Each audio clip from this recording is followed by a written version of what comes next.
माँ कहती हैं, मेरे प्यारे बच्चों, मैं ही वो हूँ जिसे तुम प्रकृति कहते हो, मैं ही वो हूँ जिसे तुम नियति कहते हो, और मैं ही वो हूँ जिसे तुम आदि शक्ति माँ के नाम से पुकारते हो।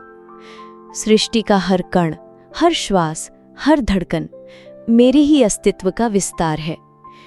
तुम सोचते हो कि जीवन तुम्हारे हाथों में है, परंतु मेरे बच्चों, ये जीवन एक महान नाटक है और उसकी सूत्रधार मैं ही हूँ। यही मेरा रहस्यमय खेल है। जब धरती पर फूल खिलते हैं तो समझो मैं मुस्कुरा रही हूँ।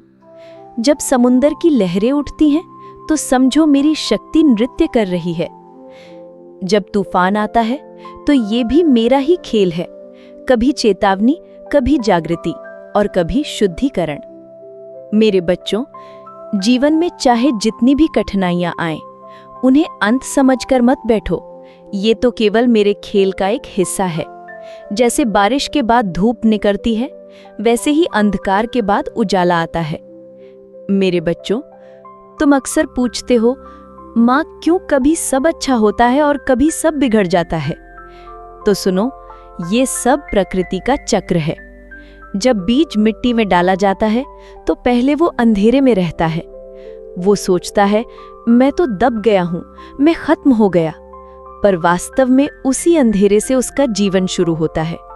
वो अंकुरित होता है, बढ़ता है और फिर एक विशाल वृक्ष बनकर दूसरों को छाया और फल देता है। इसी तरह तुम्हारे जीवन में जो कठिन पल आते हैं, वे तुम्हें समाप्त करने नहीं आते, बल्कि तुम्हें नया जीवन देने आते हैं।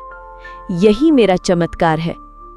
बेटा, नियति का खेल ये है कि मैं हर आत्मा को उसी मार्ग पर ले जाती हूँ जहाँ से उसका उत्थान हो सके।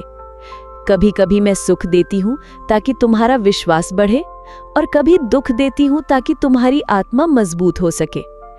अगर हमेशा बस सुख ही मिले तो आत्मा आलसी और कमजोर हो जाएगी, और अगर केवल दुख ही मिले तो आत्मा टूट जाएगी।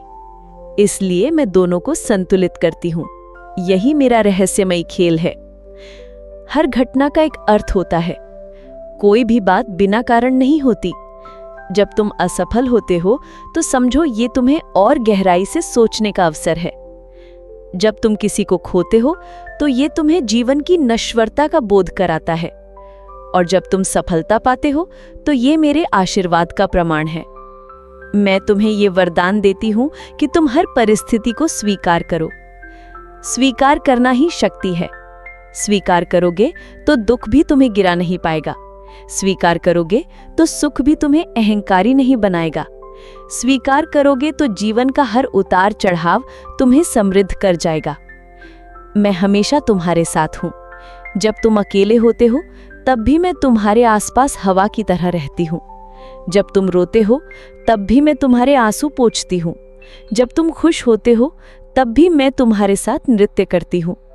तुम मुझे देख नहीं पाते, लेकिन मैं तुम्हारे हर कदम पर साथ चलती हूँ।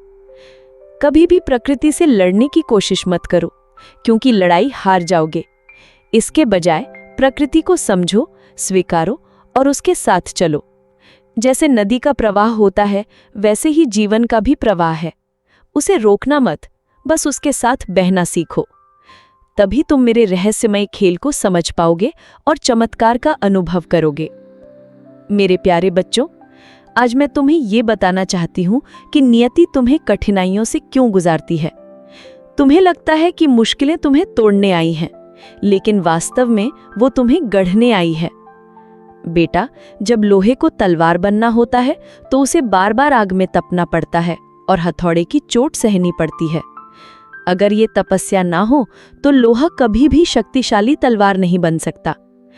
इसी तरह जब मैं तुम्हें चुनती हूँ कि तुम जीवन में आगे बढ़ो, तो मैं तुम्हें कठिनाइयों की आग में तपाती हूँ। यही मेरी परख है। कठिनाइयाँ केवल दंड नहीं होती, वो एक अवसर होती है अपने भीतर की शक्ति पहचानने का। जब सब ठीक ठाक होता है तब कोई भी ईश्वर को याद नहीं करता, परंतु जब अंधकार छा जाता है तब मनुष्य प्रकाश की खोज करता है। यही कठिनाई का रहस्य है, वो तुम्हें मेरी ओर खींचती है।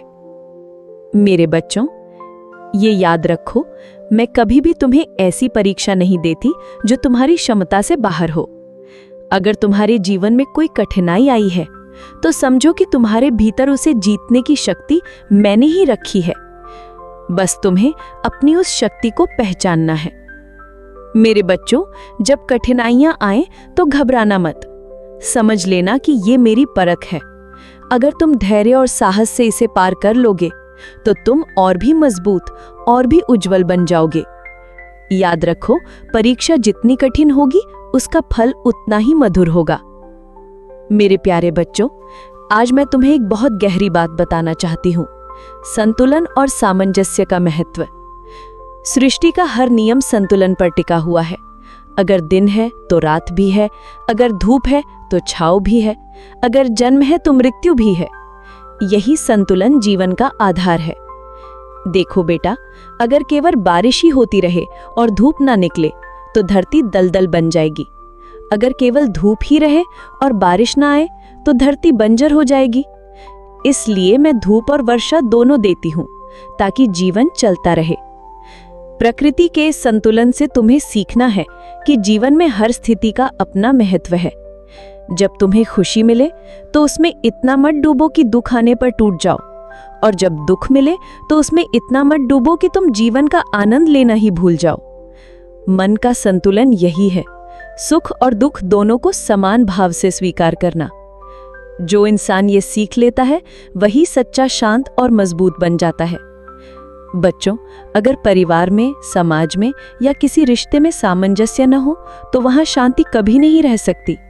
जैसे एक वाद्य यंत्र के तार अगर ठीक से मिलाए ना जाएं तो सुर बेसुरा हो जाता है, वैसे ही जीवन भी बेसुरा हो जाता है। सामंजस्य का मतलब है समझना, स्वीकारना और मिलकर चलना। जहां सामंजस्य है वहीं प्रेम है, और जहां प्रेम है वहीं मेरा वास है। कभी सोचो, अगर तुम केवल काम ही करते रहो और आराम ना करो तो शरीर टूट जाएगा। अगर केवल आराम करते रहो और काम ना करो तो जीवन ठहर जाएगा। इसलिए संतुलन जरूरी है, काम और आराम दोनों का। इसी तरह बोलना और मौन रहना, देना और लेना, आशा और धैर्य, सबका संतुलन ही जीवन को सुंदर बनाता है। मेरे बच्चों, संतुलन और सामंजस्य से ही जीवन दिव्य बनता है। अगर तुम प्रकृति की तरह संतुलित और सामंजस्यपूर्ण जीना सीख लोगे तो कभी दुख तुम्हें गिरा नहीं पाएगा और कभी सुख तुम्हें अहंकारी नहीं बनाएगा। संतुलन साध लोगे तो वही तुम्हारी सबसे बड़ी शक्ति होगी। आज मैंने तुम्हें ये बताया कि जीवन का रहस्य संतुलन और सामंजस्य में छिपा है।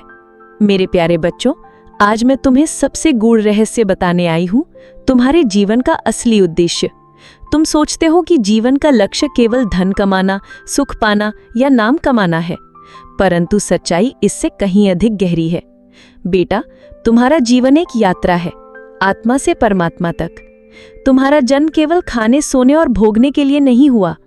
तुम्हारा जन्म इसलिए हुआ है ताकि तुम अपनी आत्मा को पहचानो और मेरे साथ अपना संबंध जोड़ो। यही जीवन का असली उद्देश्य है। तुम्हें लगता है कि तुम अलग हो और मैं अलग हूं, परंतु सच ये है कि तुम मेरे ही अंश हो।